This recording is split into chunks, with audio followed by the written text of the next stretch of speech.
Balik lagi dalam video pembelajaran Mr. Fendi. Hari ini kita akan sama-sama mempelajari tentang pandangan umum tentang konflik. Dan melalui video pembelajaran kita hari ini, kita akan belajar sama-sama bagaimana caranya kita mengatasi sebuah konflik. Tapi sebelum itu, kita dengarkan terlebih dahulu, apa itu konflik? Konflik itu adalah ketika kita punya pendapat, ya, merasa pendapat kita benar, yakin dengan pendapat kita paling bagus, paling terbaik dengan pendapat orang lain, maka akan memicu sebuah konflik dengan orang lain. Jadi ketika kita menganggap, wah saran gue lebih bagus, saran gue lebih bagus gitu kan. Ketika kita mempertahankan sebuah pendapat ya yang terbaik, maka akan memicu sebuah konflik. Jadi apa saja pemicu sebuah konflik? Yang pertama, ada perbedaan persepsi dengan orang lain. Ketika persepsi kita A, ketika orang lain persepsinya B, maka akan memicu sebuah konflik ya, merasa berbeda ya. Dan juga ada persaingan ya, ketika kamu bersaing di kelas mendapatkan juara satu ya, ketika kamu tidak mendapatkan juara satu, kamu merasa geram gitu ya, kamu merasa marah, maka akan memicu sebuah konflik ya. Ketika kamu benci dengan seseorang gitu ya, maka juga akan memicu sebuah konflik. Ketika kamu perilaku seseorang itu tidak sesuai dengan diri kita, maka kita menganggap dia orang lain itu aneh gitu ya, maka akan memicu sebuah konflik. Apalagi kita memiliki egois yang paling tinggi ya, kurang komunikasi juga sama bisa menyebabkan konflik antara dengan teman, antara dengan pacar, antara dengan kita suami, antara dengan istri, dengan papa, dengan mama. Ketika kita kurang komunikasi ya, itu bisa menyebabkan konflik karena perbedaan pendapat itulah gitu ya. Kita punya pendapat masing-masing, kita pertahankan. Apalagi diskriminasi. Ketika diskriminasi terjadi antara dua orang, itu bisa menyebabkan sebuah konflik. Orang akan marah gitu ya, menganggap bahwa sukuisme kita sebut-sebut gitu ya, maka orang menganggap agama gitu ya. Nah, itu akan membuat diskriminasi, dia bisa memecahkan sebuah konflik. Jadi satu kata, dua kata, tiga kata bisa saya katakan bahwa konflik itu buruk. Konflik is bad. Konflik itu tidak perlu terjadi. Bahkan konflik itu bisa merusak hubungan orang lain, ya, merusak hubungan kita. Jadi bagaimana caranya? Masalahnya apa yang muncul ketika konflik itu ada? Ketika muncul masalah itu terjadi dari sebuah tim. Ya, ketika kita memiliki sebuah kelompok, apa saja masalah-masalah yang muncul dalam sebuah kelompok? Yang pertama, ketika kita membentuk sebuah kelompok, itu juga bisa masalah. Ketika kita tidak punya teman gitu ya, kita tidak punya pemimpin yang baik, itu juga bisa ya. Ketika tidak ada pemimpin, semua orang berlomba-lomba menjadi seorang pemimpin. Semua orang berlomba-lomba mengajak kelompoknya untuk berjalan bersama, mengarahkan yang satu mau ke sana, yang satu mau ke sini gitu ya, karena belum ada pemimpin. Nah, itu bisa memunculkan konflik. Apalagi gaya pemimpin, ketika pemimpinnya arogan, ketika pemimpinnya sombong, ketika pemimpinnya keras ya, itu bisa memicu sebuah konflik. Sedangkan anggotanya tidak suka dengan gaya kepemimpinan pemimpinnya, nah itu bisa memicu sebuah konflik. Dan yang kedua, ketika membentuk sebuah visi dan misi juga sama. Yang satu pengen mengarahkan ke sana, yang satu pengen mengarahkan perusahaannya ke sana, itu juga bisa memicu sebuah konflik. Dan yang ketiga, bagaimana ketika menyelesaikan masalah dalam sebuah tim, adanya kurang kepercayaan antara satu dengan anggota-anggota yang lain, kurang kepercayaan anggota dengan pemimpinnya, itu juga bisa menyebabkan konflik. Apalagi pemimpin tidak percaya dengan anggotanya, itu bisa menyebabkan konflik. Pemimpin menganggap bahwa karyawan harus kerja, anggota harus kerja, gitu ya. Tapi karyawan punya persepsi bahwa pemimpin juga harus menjadi contoh, ya. Nah, merebut posisi juga bisa menyebabkan konflik, ya. Sebuah jabatan, ya, sebuah posisi yang ingin diperebutkan dengan banyak orang, maka itu menyebabkan konflik. Bahkan yang terakhir, tidak punya job desk yang jelas, ya. Job desk-nya tidak jelas, job desk-nya banyak gitu ya, itu juga bisa memicu sebuah konflik. Pak, kok dia pekerjaannya cuma sedikit banget sih, gajinya gede, kok dia enak banget sih ongkah-ongkah kaki, saya kerja jangan capek-capek. Itu juga bisa menyebabkan konflik. Nah, bagaimana jenis-jenis konflik? Nah, jenis-jenis konflik itu juga berdasarkan konflik kita akan bagi. Ya, kita akan tahu. Yang pertama ada konflik ide. Ada juga konflik emosi. Ada juga konflik tujuan. Apa itu satu-satu kita akan bahas ya. Dengan konflik yang pertama ada konflik emosi. Itu yang seringkali terjadi. Ya, konflik emosi terjadi karena perasaan atau emosi seseorang pada kondisi waktu tertentu. Ya, konflik terjadi karena perasaan emosi seseorang pada kondisi atau saat-saat tertentu. Misalkan contohnya kemarahan seseorang menyebabkan orang lain tersinggung. Ketika kita salah ngomong dengan orang lain, ya, menyebabkan orang itu marah, orang itu tersinggung, maka akan memicu sebuah konflik. Ini disebut dengan emotional conflict. Ketika kita mengucapkan kata-kata kasar, ya, ketika kita mengucapkan kata-kata kebun binatang, ya, ketika kita mengucapkan kata-kata yang mengandung unsur ras, Cina loh, Arab, dan segala macam, Indonesia loh, ya, unsur-unsur ras, suku, agama, atau sosial budaya lainnya. Hati-hati dalam kata-kata ucapan itu. Itu bisa menyebabkan emotional conflict. Bisa orang menyebabkan marah. Nah, hati-hati ketika seseorang punya emosi yang tidak baik, tidak bisa kontrol, maka seseorang bisa menyebabkan konflik, bisa berantem. Ya, maka hati-hati ketika kita berurusan dengan orang itu, ketika orang itu lagi sedih gitu ya. Ketika orang itu lagi sedih di rumah misalkan, papa mamanya berantem gitu ya, sedih banget, datang ke sekolah dengan hati yang sedih gitu ya. Ketika kita datang, kita bermain-main dengan ucapan-ucapan yang tidak menyenangkan hati dia gitu ya, maka dia akan meluapkan emosinya. Ya, hati-hati itu.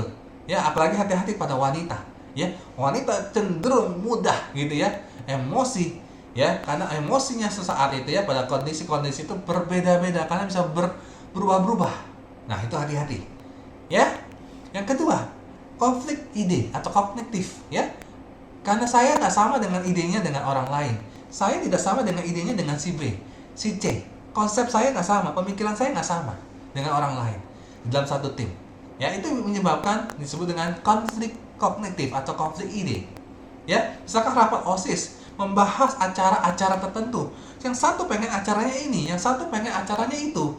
Ya, pengen ada acara pensi, pengen ada acara class meeting.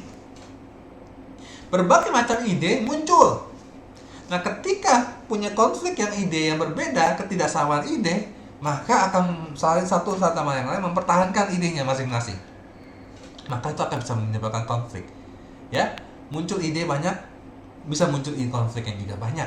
Ya, itu yang kedua. Yang terakhir adalah konflik tujuan, atau disebut dengan goal. Ya, goal konflik. Konflik ini terjadi kenapa? Karena semuanya telah disepakati, termasuk ide-ide pemikirannya, tetapi tujuannya belum sama. Ya, tujuannya belum sama dengan seluruh anggota. Misalkan semuanya pengen tamasya ke suatu tempat, betul. Misalkan tamasya kemana? Ke kebun binatang gitu ya. Pengen semua tamasya ke taman safari, ya. Semua yang penting, ya, yang terpenting adalah menentukan tujuannya. Konsepnya belum terpenuhi gitu ya. Tujuannya mau ngapain? Selama di taman safari itu mau ngapain? Ya, apakah kita mau berkemah? Apakah kita mau jalan-jalan? Apakah kita mau shopping? Ya kan? Tujuannya belum jelas, belum disepakati. Selama tujuannya belum ada, konsepnya belum ada, ide pemikiran, sistem semua, selama kita bertamasya itu belum ada. Nah, kalau ketika belum ada, semuanya punya asas kepentingan. Ya, misalkan kita mau si A, si B, si C, misalkan mau sama-sama mau ke mall, tapi belum ada tujuan. Betul, tempatnya sudah ada, tapi belum ada tujuan. Tujuannya mau ngapain? Mau nonton? Mau bermain? Ya? Mau jalan-jalan? Mau makan, kuliner? Atau apa? Tujuannya nggak jelas. Ketika tujuannya nggak jelas, semua punya konflik kepentingan masing-masing. Yang satu pengen nonton, yang satu pengen makan kuliner, yang satu pengen belanja. Nah, ketika belum tahu tujuannya, akhirnya mereka pecah, pergi sendiri-sendiri. Tapi ketika kita sudah punya sama tujuannya, maka ketika sampai ke tempat tujuannya, maka semua akan jalani sesuai dengan kesepakatan yang dibuat bersama. Itu dari 3 contoh konflik, ya, dari penyebabnya.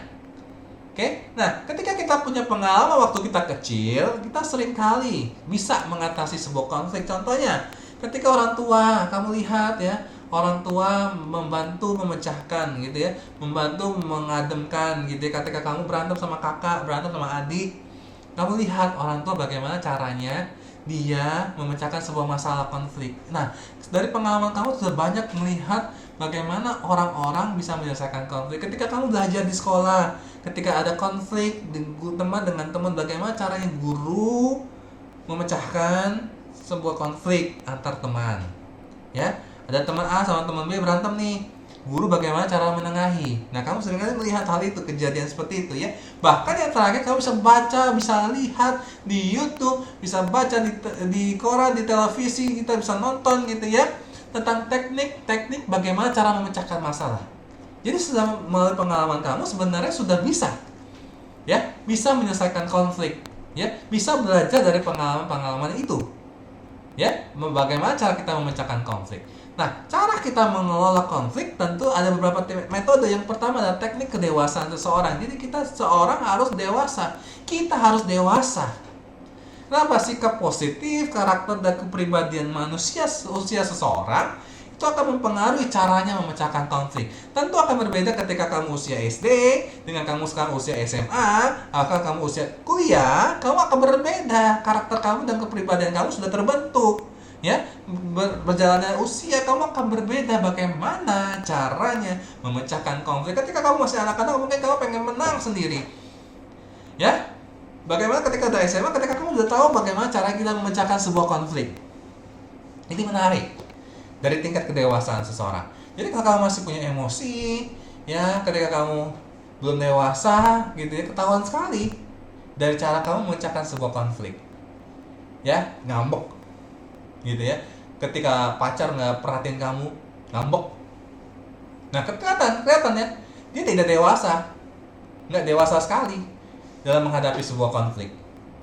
Ya, pergi aja, dia main pergi.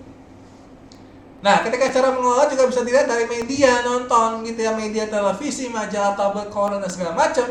Itu bisa menginspirasi seorang bagaimana cara menyelesaikan konflik. Ketika kamu nonton sinetron, ada tuh lihat dia cara mengademi gimana cara memecahkan masalahnya, cara menyelesaikan masalah konfliknya, gitu ya. Nah, dia bisa lihat, dia terinspirasi dan ini bisa masuk ke pikiran kita ketika kita punya konflik yang sama, kita ingat media yang kita lihat, sinetron yang kita lihat. Kita lakukan hal itu dengan yang cara yang sama.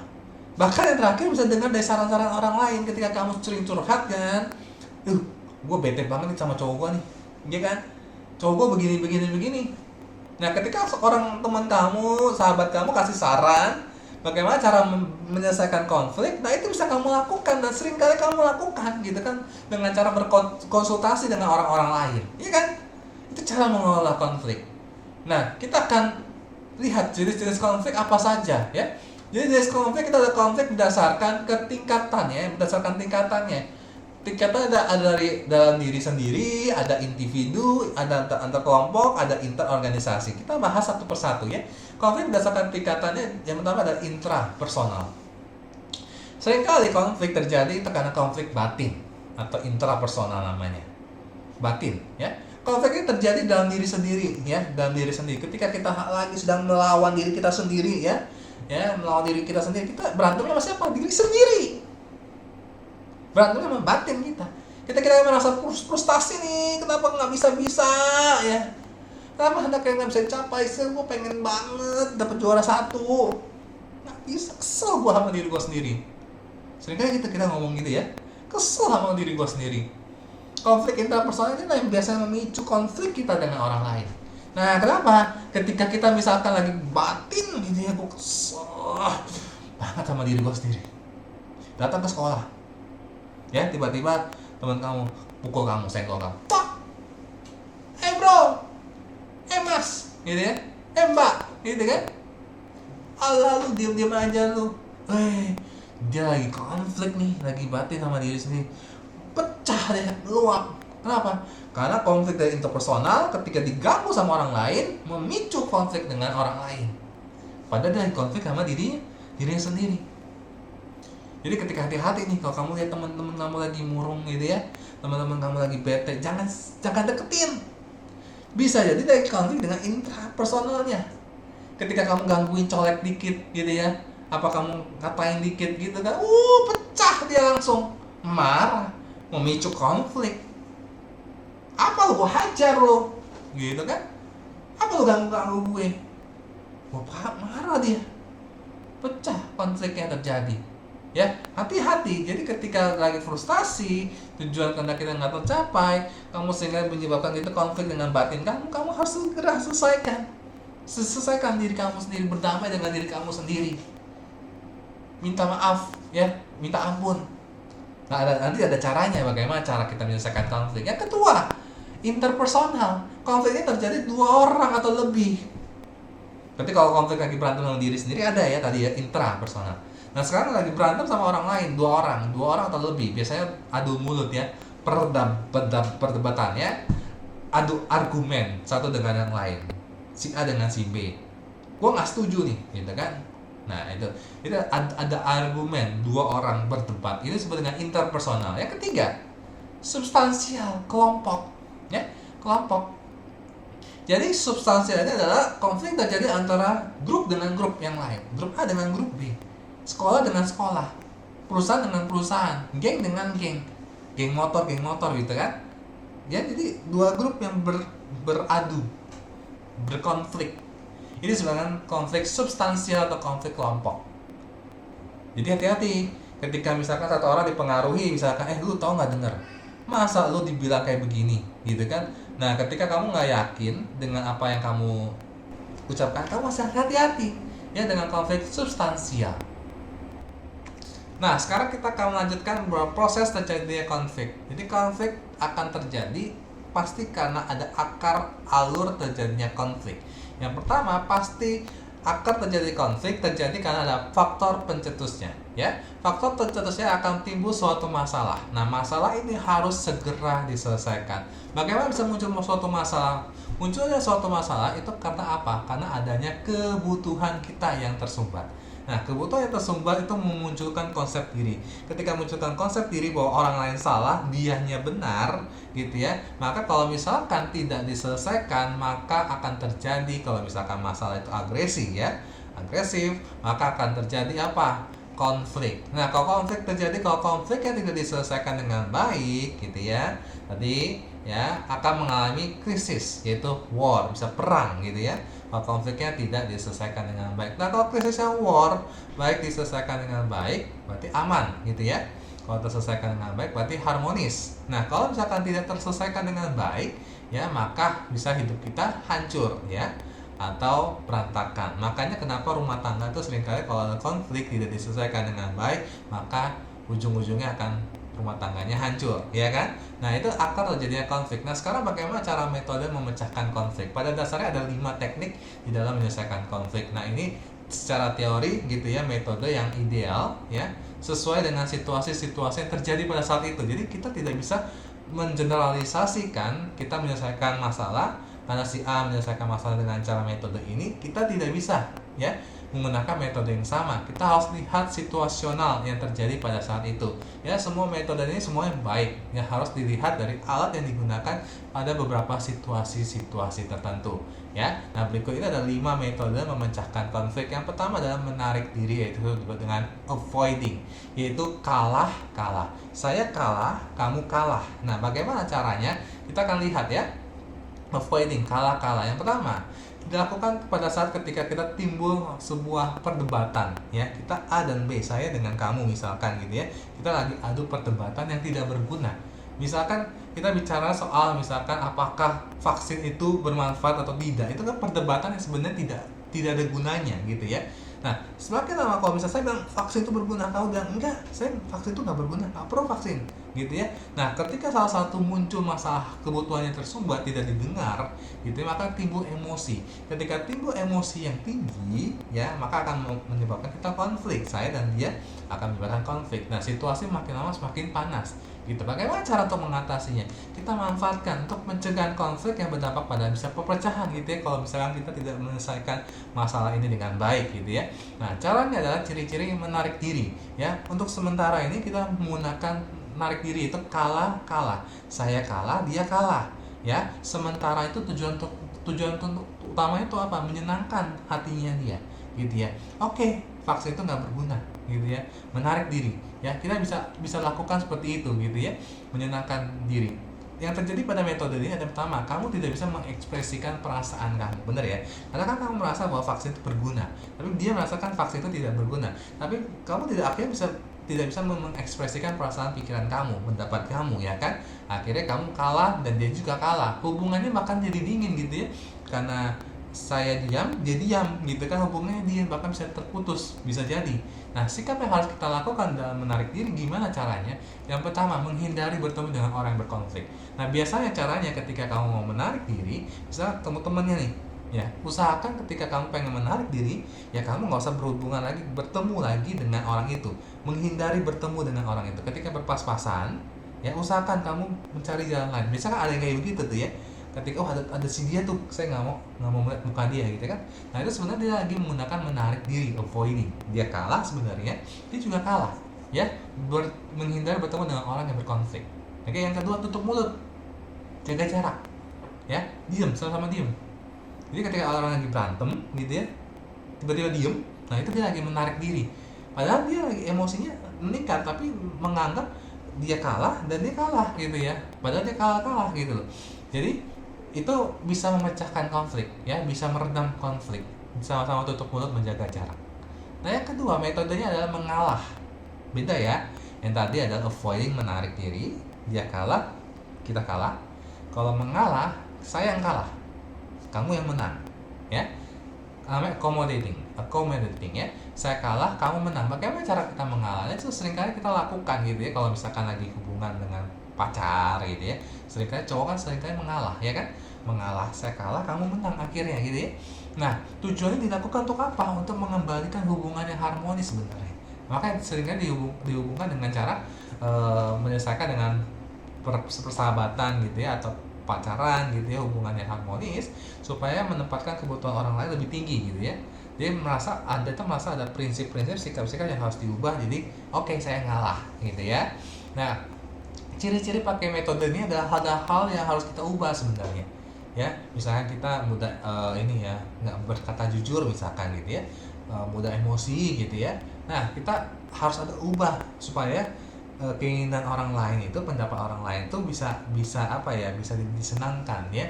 Kadang-kadang muncul perasaan tertekan gitu ya, kenapa harus mengalah kadang-kadang, tapi nggak apa-apa, tapi untuk demi kebaikan ya, untuk menyelesaikan konflik dengan cara kita kalah, dia menang ya. Nah, sikap yang harus kita lakukan apa? Ikuti apa yang kata orang lain inginkan. Kamu tuh harus mengubah, kamu seringkali telat gitu ya, akhirnya saya ngalah karena benar, akhirnya saya harus mengubah diri bahwa saya sering telat misalkan gitu ya. Nah, akhirnya kita ikuti apa yang dia inginkan. Pokoknya kalau kamu telat sekali lagi gitu ya, nah akhirnya kamu ubah dong. Kamu seringkali bangun pagi-pagi gitu, pakai jam waker dan segala macam gitu ya. Nah, ikuti apa kata orang lain itu supaya sesuai dengan pendapatnya dia ya, supaya dia menang. Nah, akhirnya kita kalah ya, mengalah namanya accommodating. Yang ketiga, menekan, directing. Nah, gantian sebaliknya, saya menang, kamu kalah. Yang ketiga, metode yang ketiga, saya menang, kamu kalah ya. Nah, dilakukan jika untuk menegakkan apa? Prinsip-prinsip yang benar ya. Merokok itu tidak baik kesehatan, betul, prinsipnya betul ya. Narkoba juga tidak baik, tidak boleh. Minum-minum alkohol tidak boleh. Itu prinsip. Jadi kalau kita sedang menegakkan kebenaran, maka kita harus tekan dia, menekan, mendirect. Kita harus menang, dia kalah ya, sesuai dengan nilai-nilai yang dipegang secara umumnya.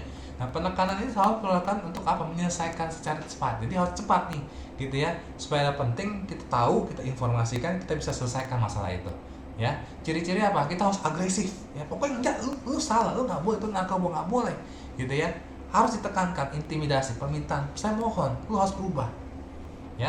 Dengan cara apa? Karena pada prinsip-prinsip yang menegakkan kebenaran sesuai dengan nilai-nilai yang dipegang oleh masyarakat umum ya. Nah, caranya gimana? Coba cari apa yang kamu inginkan ya. Nah, kalau bisa pakai metode lain, bisa pakai metode lain. Tapi kalau nggak bisa, pakai menekan atau directing.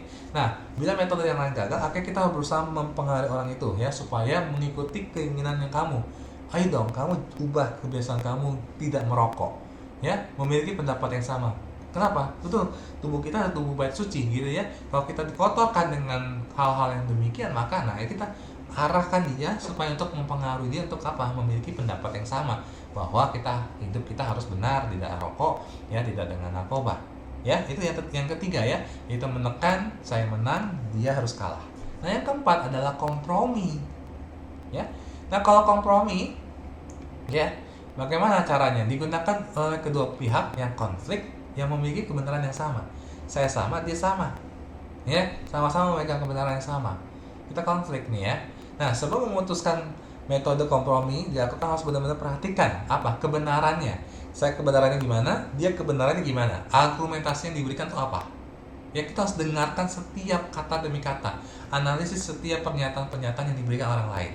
Kalau kita punya kebenaran, kalau dia juga punya kebenaran, kita dengarkan apa pernyataan-pernyataan yang diberikan oleh teman kita.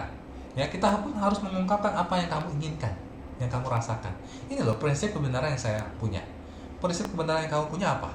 Dijelaskan satu demi kata demi kata. Saya juga harus mengungkapkan apa yang kamu inginkan, ya, kamu rasakan. Gunakan kontak mata kalau bisa. Jadi kan melakukan kompromi, ya, yang tepat dalam berkomunikasi. Nah, yang terakhir nih, kolaborasi. Saya menang, kamu menang. Saya menang, kamu menang. Gimana caranya?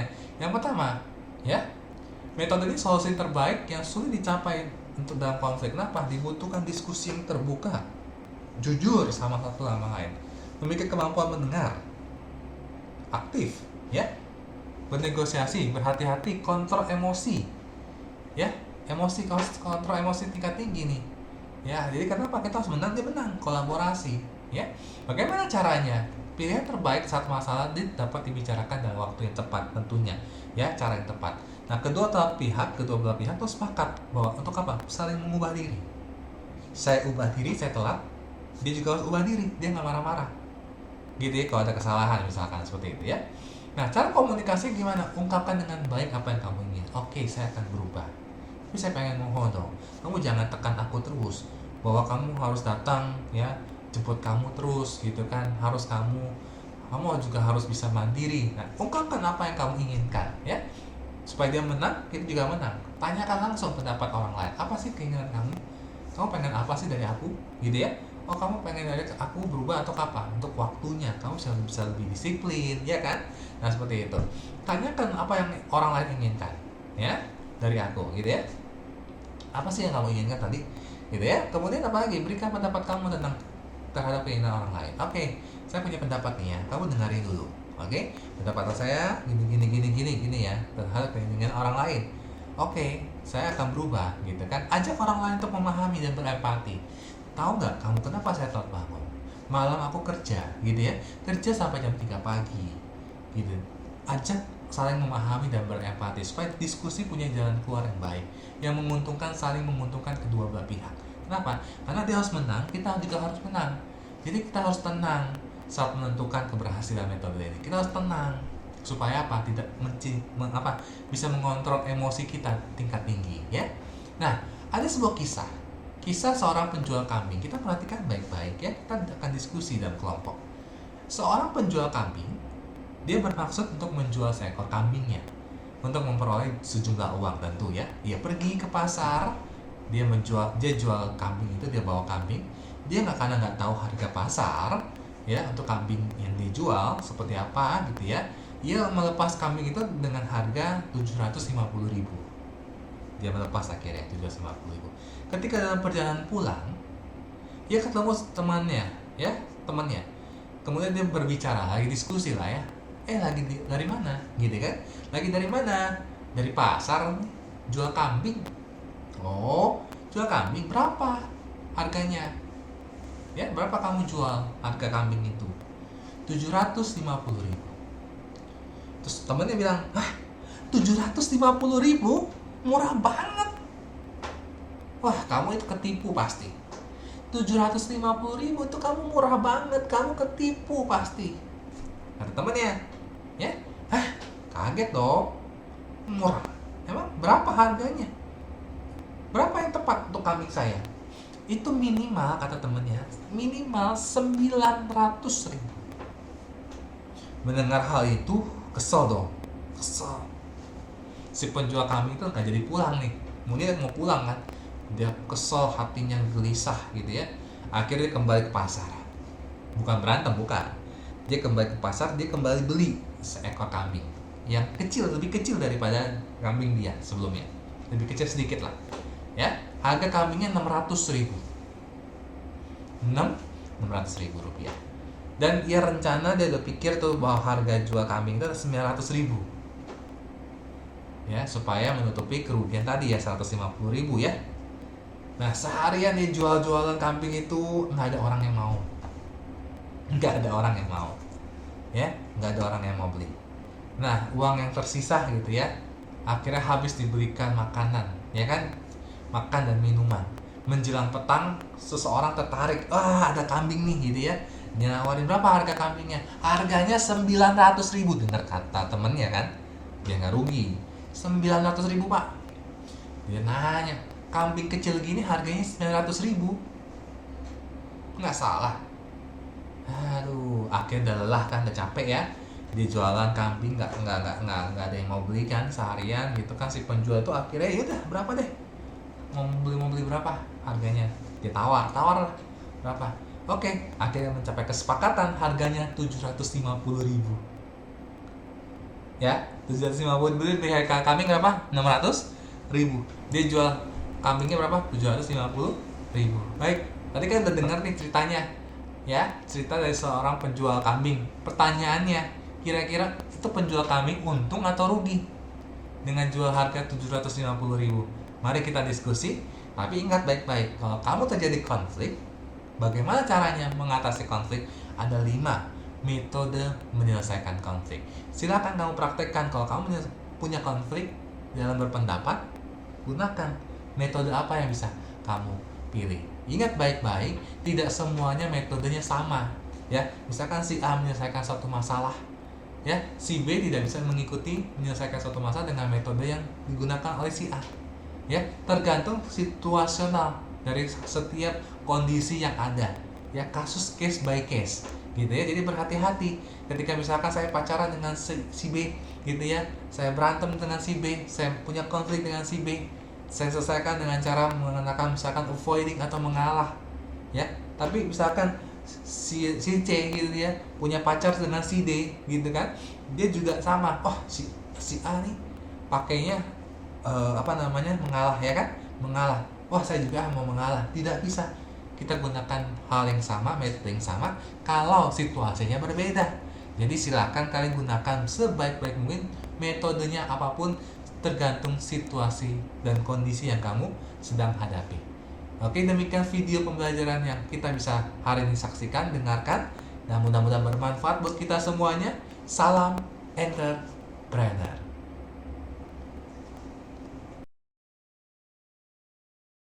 Akhir semester ini, kelas A akan mengadakan liburan.